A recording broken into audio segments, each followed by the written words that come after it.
que trouxe a tua Bíblia, abre em Jeremias, capítulo 18, versículo 1 a seguir. Confesso para os irmãos que eu passei o mês inteiro estudando a palavra. E a mensagem está toda aqui dentro desse celular. Para hoje, à tarde, lá em casa, pastor. Quando eu terminei de tomar banho, eu cheguei na cozinha, e estava pegando o sapato de calçado. O Espírito Santo de Deus fez mudar tudo. Eu fui na garagem umas 2 vezes e voltei. A mulher falou: o que você está caçando aí? Eu falei: eu vou receber a mensagem que Deus está falando na minha vida, no meu coração. E Deus deu um clima para essa mensagem: a dificuldade de fazer a vontade de Deus. A palavra do Senhor que veio a Jeremias, dizendo: levanta-te, desce à casa do olheiro, e lá te farei ouvir as minhas palavras. E desci à casa do olheiro, e vi que ele estava fazendo a sua obra sobre as rodas. E o vaso que ele fazia de barro quebrou-se na sua mão. Então tomou a fazer dele outro vaso, conforme o que pareceu bem aos seus olhos fazer. Então veio a minha palavra do Senhor, dizendo: porventura não poderei eu fazer de vós como fez este olheiro, ó casa de Israel. Eis que com o barro na mão do olheiro, assim sois vós na minha mão, ó casa de Israel. Aleluia.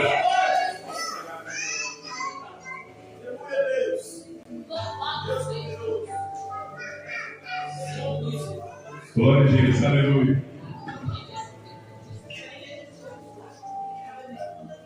Pode dar uma certa, igreja, em nome de Jesus.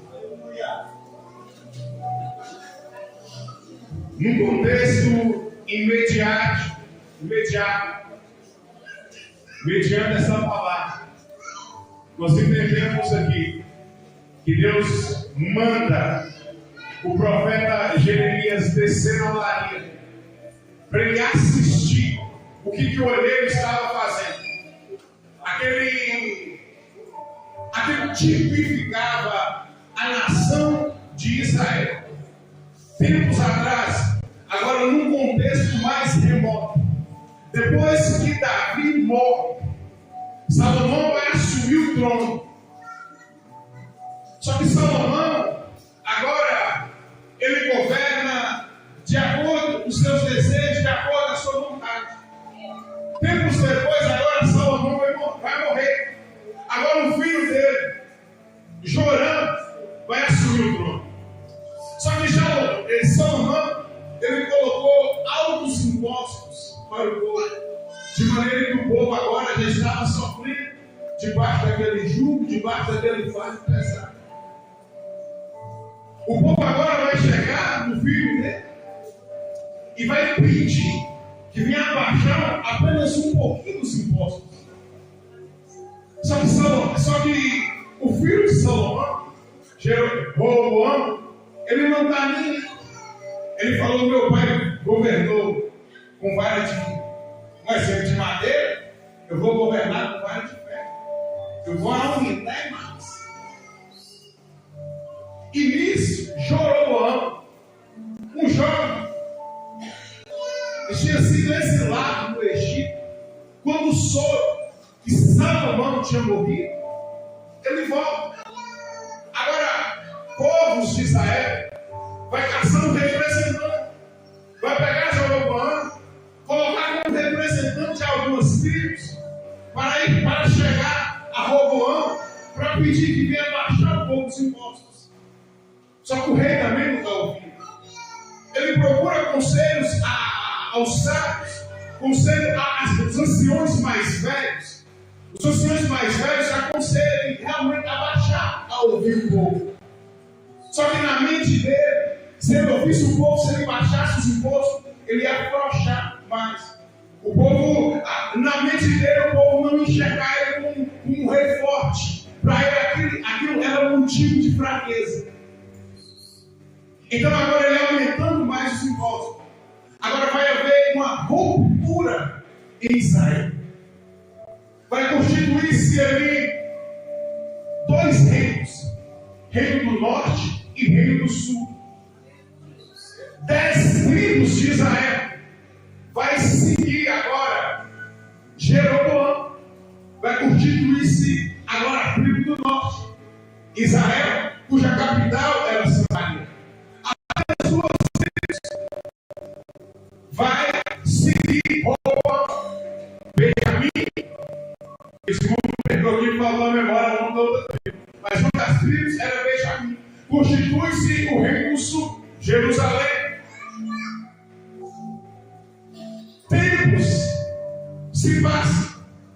O reino do norte, os reis agora começam a guerrear, não uns contra os outros, mas eles começam a fazer o que não agrada a Deus. Um dos reis que governaram no reino do norte, nós vamos ter o exemplo aqui de Acabe e Jezabel. Pessoas que agora deixaram o coração a seguir a idolatria. E Deus vai usar diversos profetas, dentre eles, Oséias. Deus manda Oséias casar com uma prostituta para tipificar como o povo estava agindo com Deus. Uma hora adorava a Deus, outra hora adorava o mundo. Mesmo Oséias dando tudo, ela o traía e voltava para o prostíbulo. Tipificava a nação de Israel, o reino do norte. Mesmo Deus dando chuva, dando provisão, providência e proteção, eles saíam debaixo das mãos de Deus para adulterar, para adorar outros deuses. E não demorou muito, igreja. Deus suscita os ninivitas, vem sentir o reino do norte e toma e leva aquela nação escrava. Agora as atenções se voltam para o reino do sul, tendo em vista que o reino do sul adorava a Deus, tendo em vista que o reino do sul buscava a Deus. Só que os reis do reino do sul começou a voltar o coração para a idolatria. Começou a adorar Baal. Começou a queimar as suas crianças. Começou a afastar dos caminhos do Senhor. E é nesse contexto aqui que Deus levanta Jeremias. Agora voltando para a vida de Jeremias, igreja, depois dessa introdução aqui. Os irmãos acham que é fácil fazer a vontade de Deus. Deus no início do livro de Jeremias, quando Deus levanta ele e manda ele pregar, ele fala que ele não sabe falar, que ele é apenas uma criança. Um jovem pastor de quase 30 anos, falando que é apenas uma criança, para que os irmãos entenderem e vejam a dificuldade que é fazer a vontade de Deus. Deus levanta Jeremias para pregar para a nação, para que se aquele povo não se convertesse, Deus iria usar os caldeus, os babilônicos, para entrar em Jerusalém e destruir tudo. Mas mesmo o povo entendendo o perigo iminente que estava acontecendo, eles não vão dar ouvido a Jeremias. No capítulo 19 de Jeremias, quando nós andamos um pouquinho, depois de Deus ter mandado Jeremias descer na casa do oleiro, Deus vai pegar e vai falar assim com ele: assim diz o Senhor, vai comprar uma botija do oleiro e leva contigo alguns dos anciões do povo e alguns dos anciões do sacerdote, e sobe num lugar chamado Topete, e lá você vai quebrar essa botija. Aquela aquela notícia tipificava a nação de Israel. E olha como o povo se encontrava. Porquanto me deixaram e alienaram este lugar. Nele queimaram incenso a outros deuses que nunca conheceram, nem eles, nem os seus pais, nem os reis de Judá. Encheram este lugar de sangue de inocentes, porque edificaram aos altos, ou seja, os montes, a Baal, para queimarem seus filhos no fogo, como holocausto a Baal.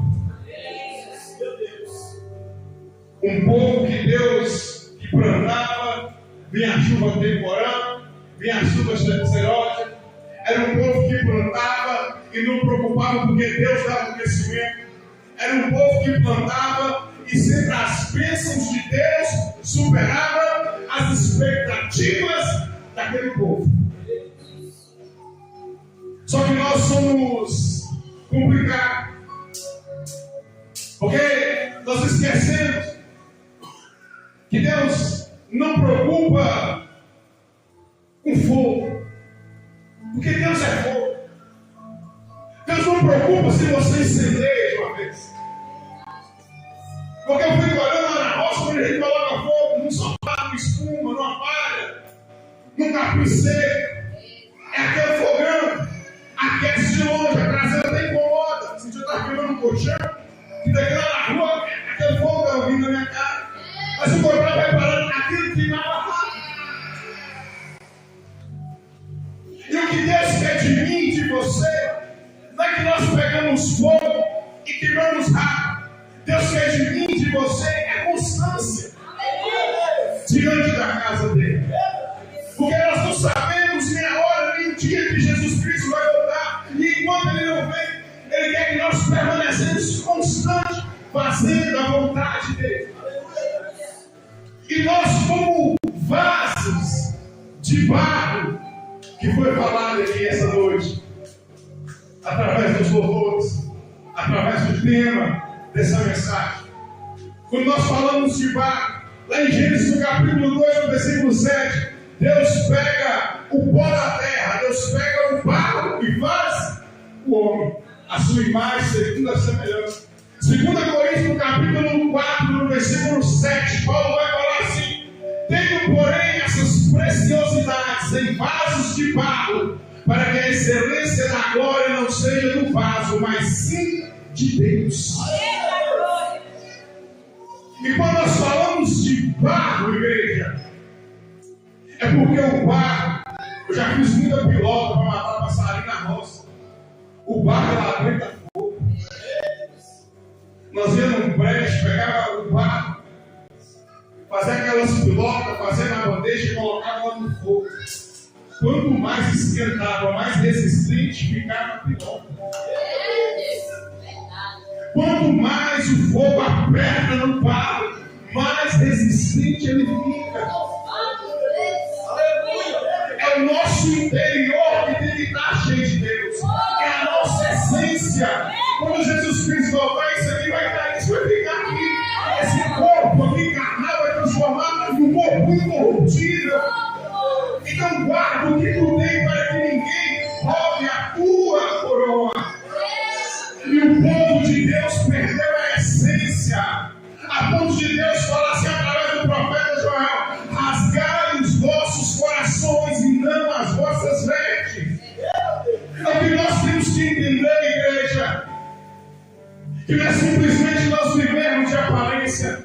Não é só pregar bem, não é só cantar bem.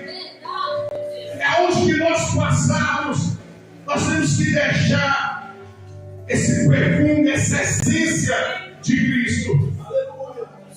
E quando nós esquecemos disso, nós começamos a servir Deus por conveniência. Nós começamos a buscar a mão de Deus e não a face. Nós começamos a vir na casa de Deus, pastor, em busca de uma porta aberta, em busca de uma cura. Não que isso seja errado, mas se isso for uma motivação que faz aumentar ali para dar glória, para dar glória, essa é a motivação errada. Porque a motivação que nós devemos estar aqui glorificando e exaltando a Deus é Mateus 6:33. Buscar em primeiro lugar o reino de Deus e a sua justiça, Cristo e até mais coisas por serão acrescentadas. Porque quando eu procuro ir para o céu, as bênçãos de Deus estão sobre a minha vida. Porque quando eu procuro em que meu nome esteja escrito no livro da vida, Deus acrescenta o que resta, o que falta. E enquanto Jesus Cristo não vem, aprenda, igreja, a viver de momentos. Vai ter dia que nós vamos querer morrer, mas vai ter dia que você vai querer estender aquele dia mais. A vida não é feita de tempo feliz. Eu vou esperar o Caio descer para me ser feliz. Eu vou esperar eu casar, aquela porta abrir, eu ganhar na Mega Sena, se tiver alguém que joga. Para me ser feliz. Não espera, não. Entenda que a vida é feita de momento. Jesus Cristo fala: passa cada dia o seu mal. O tempo de você ser feliz é hoje. Acordou, está vivo, está com saúde, glorifica. Esses dias me chamaram para cantar no congresso lá em Catugi. Eu fui com o coração rasgado, porque num dia só eu perdi 2 pessoas.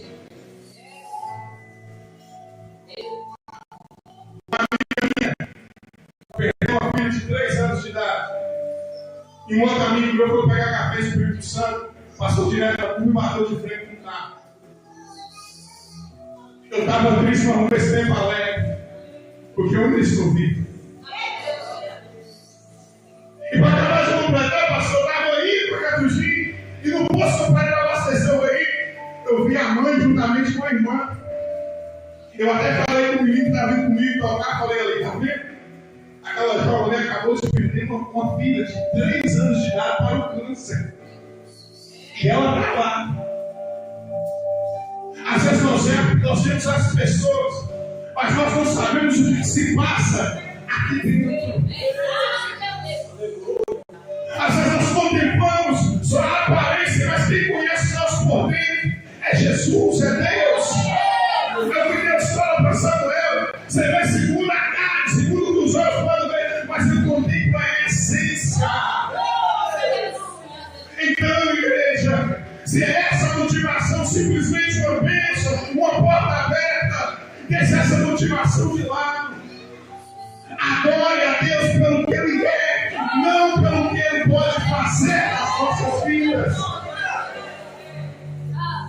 E quando nós, a hora já foi, e quando nós frutificamos em fazer a vontade de Deus, as dificuldades, ela vem. Enquanto Jeremias estava pregando lá em Tofete, nos montes, nada estava acontecendo com ele. Aí quando ele chega em Jerusalém e vai pregar, dentro do templo, quando ele libera uma palavra de conselho dentro do templo, porque eu fui reparando, às vezes é fácil a gente chegar numa congregação simples e pequena e bate. Aí às vezes você chega na igreja que é 100, 150, 200, 500 pessoas, às vezes a mensagem muda. E nós não devemos isso. Nós temos que pregar o que Deus coloca no nosso coração. É por isso que não é fácil fazer a vontade de Deus. Talvez a vontade de Jeremias era não pregar o que Deus estava colocando nos seus lábios. Mas ele pregou. E quando ele prega, igreja, o pastor presidente, o sacerdote principal, pastor daquele lugar, daquele tempo, vai chegar, vai bater em Jeremias, vai despir Jeremias e varrer no centro, na porta de Benjamim. Agora quem passava via, deixando amarrada a noite inteira, para ver se ele mudava a mensagem. E isso atingiu tão profundo o profeta, que no outro dia, quando solta ele, ele fala para Deus: eu não vou mais pregar.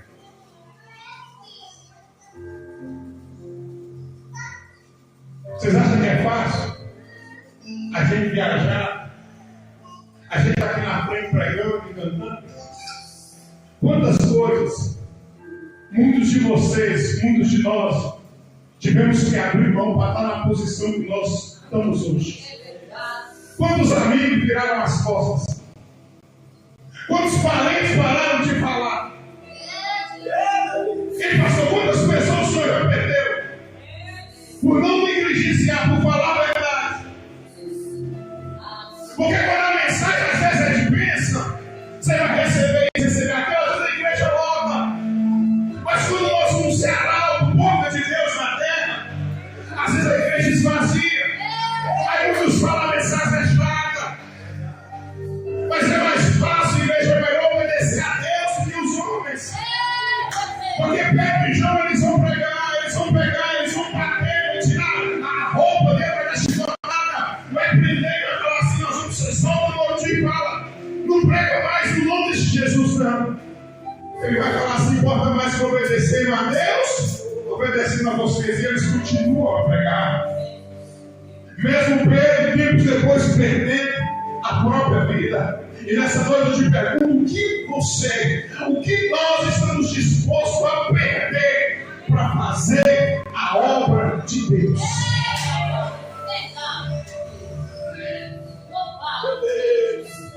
Ezequiel perdeu a esposa. Deus falou assim: vou tirar a tua mulher, vou matar a tua mulher, não quero nem que você chore.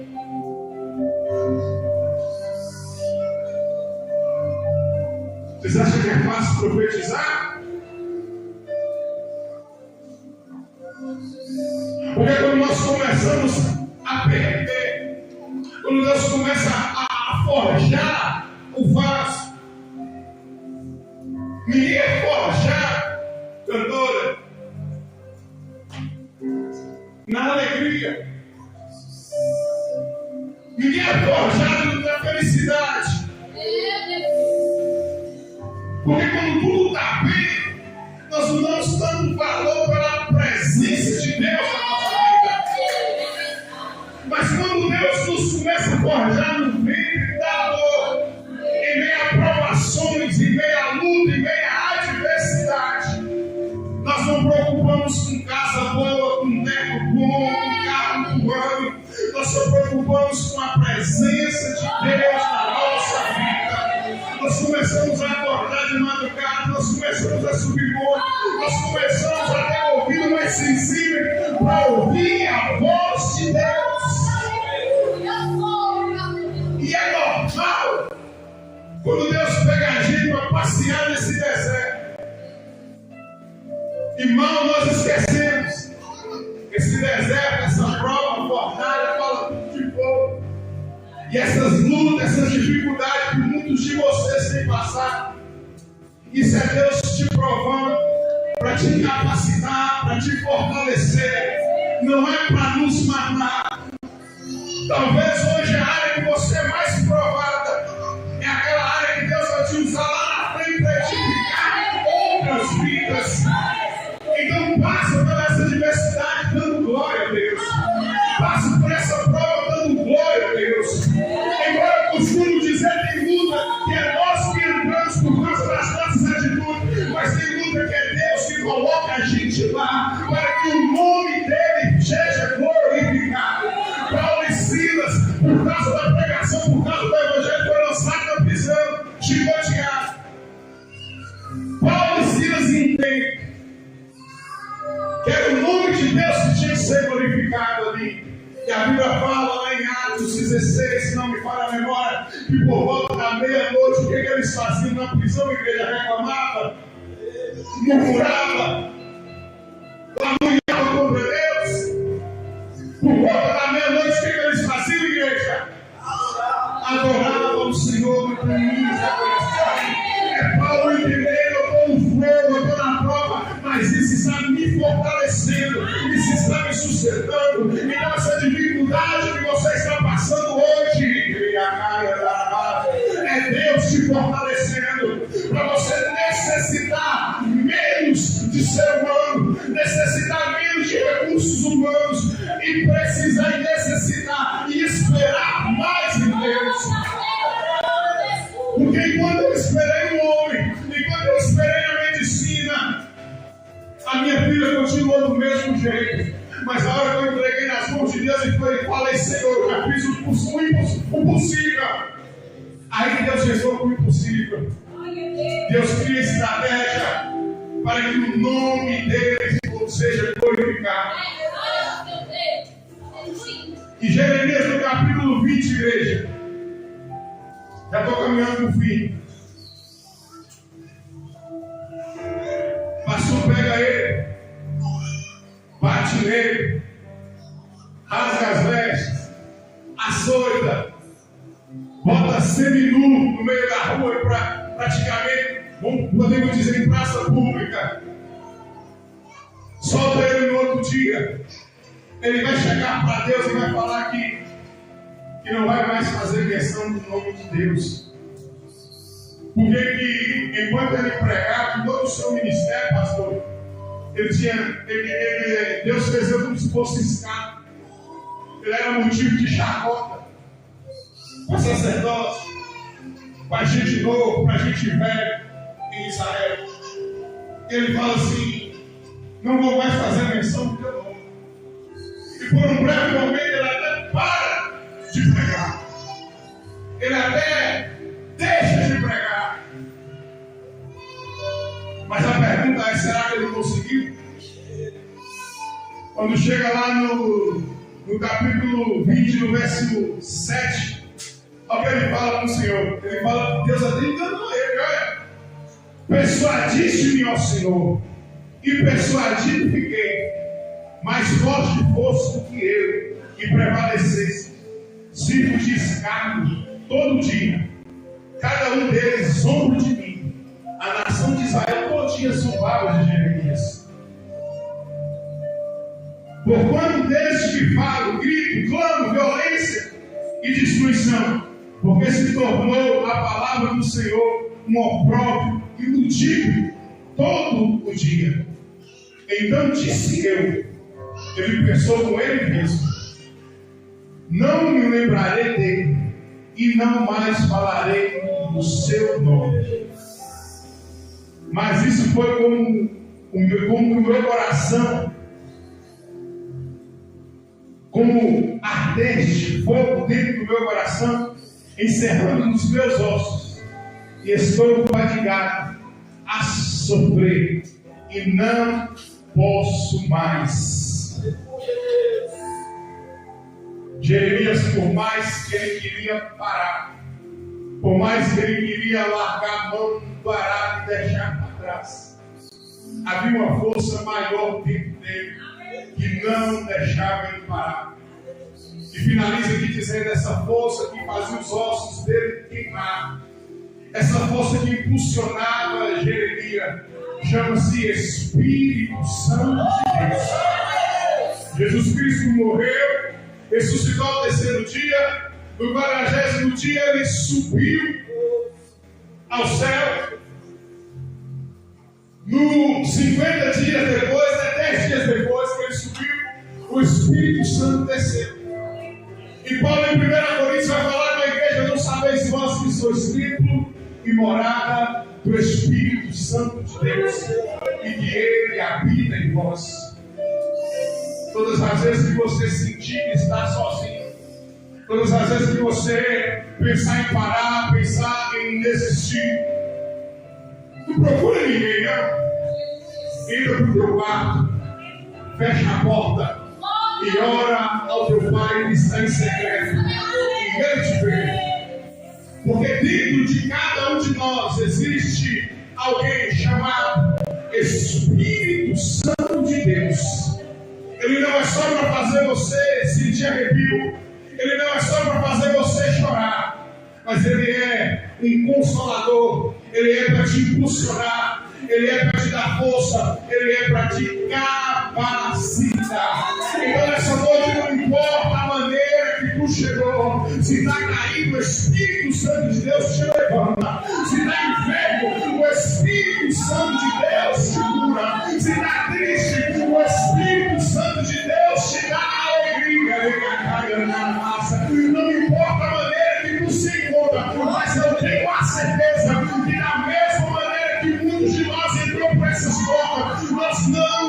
querendo sair. Eu peço que você se coloque de pé nessa noite. Eu não sei a maneira que tu chegou. Eu nem quero saber a maneira que tu se encontra até esse exato momento. Mas a minha preocupação é: eu quero que você saia daqui com a certeza de que Deus tem algo na tua vida. Basta você entender o que o Espírito Santo quer te levar, em qual caminho, em qual área. Nessa noite eu convido você, antes de eu louvar apenas um louvor, a fazer uma oração a Ele.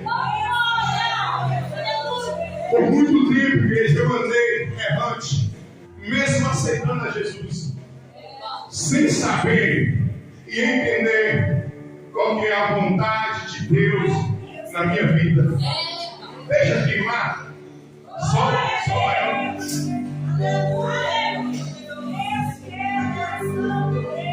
E por muito tempo eu subia a monte, descia a monte, jejuava, orava de madrugada, procurando entender qual que é a vontade de Deus na minha vida, até Ele me mostrar acerca do louvor e da pregação. Talvez você sofreu até hoje. Pede o Espírito Santo nessa noite, para que venha te mostrar, te revelar qual que é o teu chamado. Deus não te chamou para você ficar apenas nesse banco. E se é força que você quer, é força que Ele vai te dar hoje. Dá a mão aí do teu irmão, do teu esposo, do teu filho, e faça essa oração juntamente com Ele. Faça no pensamento.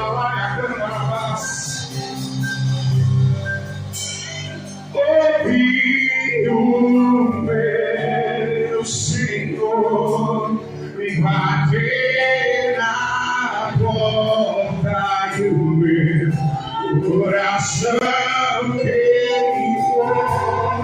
Ouvi o meu Senhor me bater na porta e o meu coração.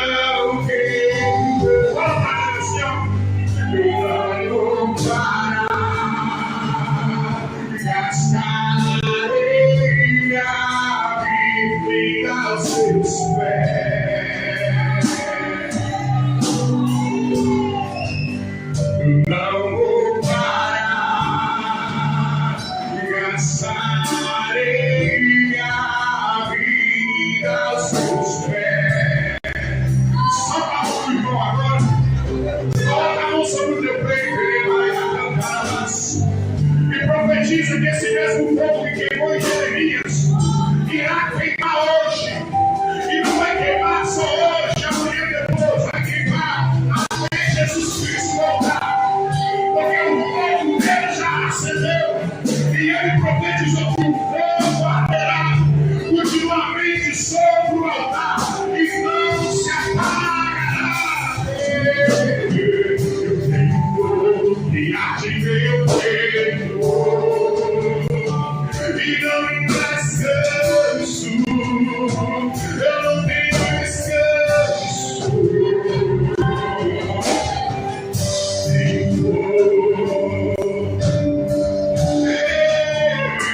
E não me descanso, eu não tenho descanso. Deixa queimar, deixa queimar. Deixa queimar, deixa queimar, deixa queimar, deixa queimar, deixa queimar,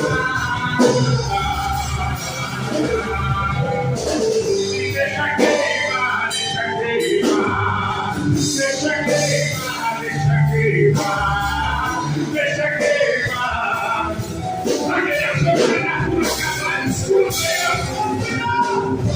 a vida me deixou ouvir.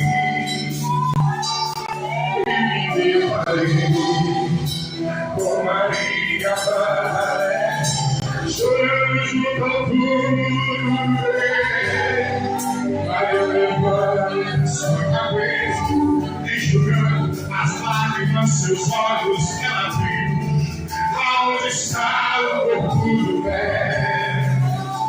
Dois anjos Maria viu que me pegaram do deixou. E ela respondeu: aí está o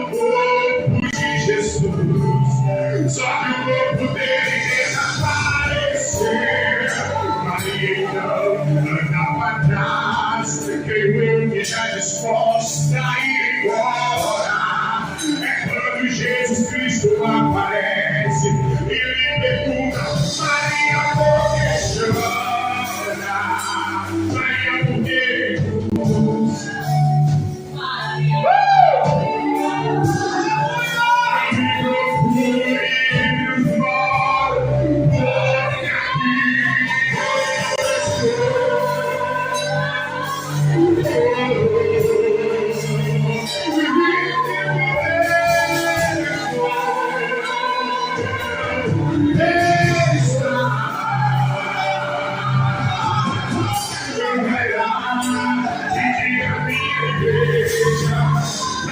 estarem a sorrir, tinha vida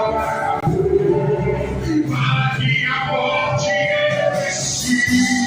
Então Maria se pediu em direção aos discípulos, ela correu e disse pra eles assim: escuta todo mundo aí, e deixa eu contar o que aconteceu. É que o cordeiro que se entregou ressurgiu como um leão, tomou a chave do inferno, com a sua própria mão, e viu o Senhor na terra, e fez o silêncio cessar. Não está na cruz, não está no mundo, mas está presente aqui nesse lugar. Se nas mãos purai a te tocar, Deus vai nos deixando de observar. Venceu em vida, venceu a morte. Vou te amar, vou te amar. Se nas mãos curadas te tocar, Deus vai nos deixando de observar. Não está na cruz, não está no mundo. Aqui está, aqui está.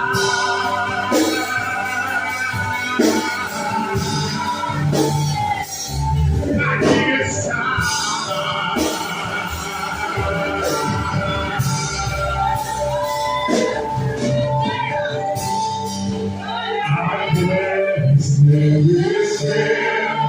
Seguro se abrir, e nada será de grande amor. Onde está o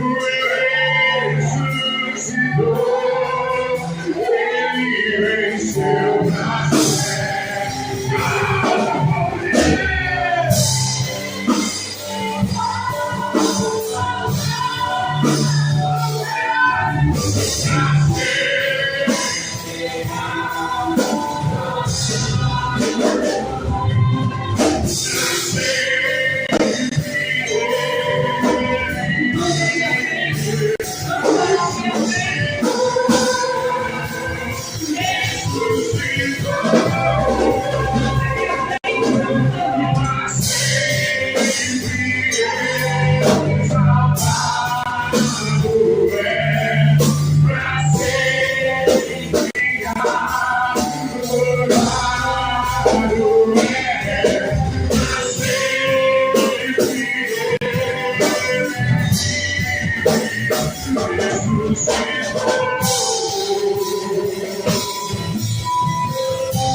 Nessa noite, igreja, eu não sei o que muitos de vocês perderam, o que muitos de vocês abriram mão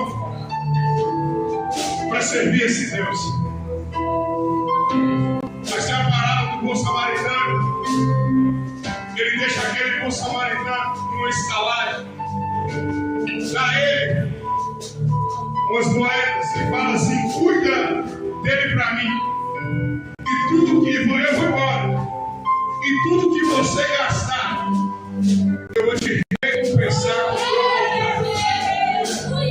O bom samaritano é Jesus. O judeu caído somos nós. Todo o tempo que você gastar, choro, lágrima, oração, noite de sono perdido, vida para a igreja, dificuldade, aquilo que os olhos não viram, o que o ouvido não ouviu, e que não chegou nos nossos corações é as coisas que Deus tem preparado para mim e para você. Então vale a pena continuar servindo esse Deus. Não abre mão de sentir a presença. Não abre mão de estar na casa de Deus por nada. Deixa esse fogo continuar queimando dentro de você. Ainda que muito de nós tem sido feito de escárnio, de zombaria e de chacota no mundo e fora, cuidando do nome de trazer de mas não abre mão de santificar, de buscar esse Deus, porque breve Jesus irá voltar à igreja. E Espírito de Moisés, que mora na sarça, Pai, que possa continuar dentro dos nossos corações. Não deixa, Pai, que nenhum de nós venha desistir por causa das lutas e das dificuldades, mas que possamos, ó Pai, sair daqui com a certeza que o céu é real, que a tua presença é real e que a tua proteção é sobre nós e a nossa casa. Então nessa noite nós possamos continuar cantando aleluia, que significa o louvor de quem é de direito, e só o Senhor Jesus, que está nessa direita do Pai, advogando as nossas causas, é digno de aleluia.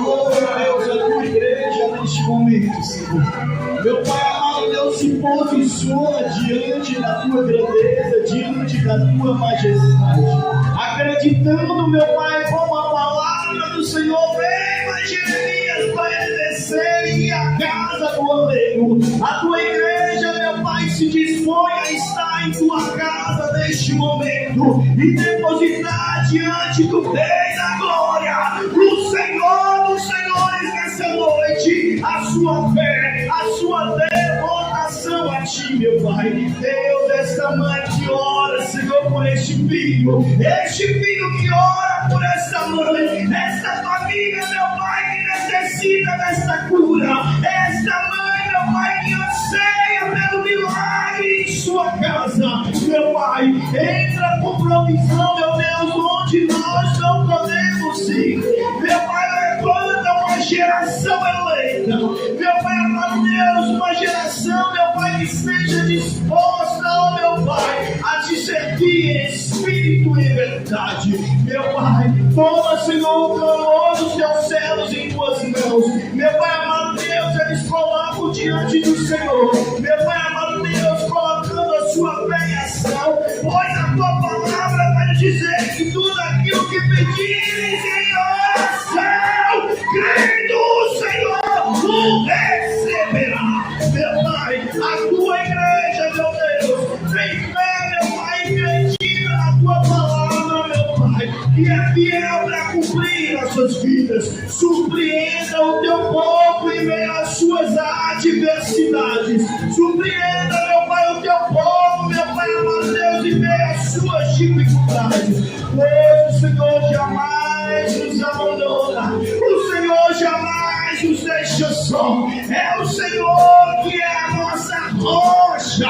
É o Senhor que é o nosso porto seguro. Meu Pai, entra, meu Deus, onde nós não podemos ir. Meu Pai, seja essa causa, seja de enfermidade, seja uma causa espiritual, seja ela uma causa financeira, já decretamos nessa noite que o inimigo, meu Pai, de nossas almas não irá prevalecer, porque operando o Senhor, quem impedirá?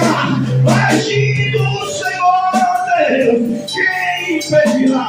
Meu Pai, entra com providência, meu Pai, sobre a vida da tua igreja. Derrama a bênção, derrama, meu Pai, amado Deus, a tua unção. Derrama, Senhor, Pai, amado Deus, sobre a vida dos teus servos, meu Pai, a unção dobrada do teu Espírito Santo. Aqueles, meu Pai, a qual clamam ao Senhor, meu Pai, querendo ter, meu Deus, uma intimidade contigo. Meu Pai, te pedimos nessa noite, sopra, meu Pai, desde, Pai, amado Deus, o alto dos céus até a terra neste momento o teu Espírito Santo e preencha, meu Pai, cada vaso nessa noite, que esteja disposto a te adorar, que esteja disposto a te louvar, meu Pai, porque não somos nada sem o Senhor. Manifesta a tua glória no nosso meio, meu Pai. Deixamos as nossas sandálias, deixamos as nossas vestes, deixamos, meu Pai, a nossa capa de lado para andar nos teus caminhos essa noite. Meu Pai, queremos adorar ao Senhor em espírito e em verdade. Continua, meu Pai, a abençoar a tua igreja por completo. Continua, ó Espírito Santo, a se fazer fiel em nossa vida. Meu Pai, que eles possam testificar e engrandecer o teu nome, Senhor, neste lugar. Que a tua igreja, meu Pai, possa, meu Pai, amado Deus, declarar que só o Senhor é Deus, que só o Senhor é Deus sobre esta nação. Abençoa, meu Pai, o teu povo que ora, que clama e que te busca, ó Deus, em todo momento. Meu Pai, esteja conosco, assim eu te peço.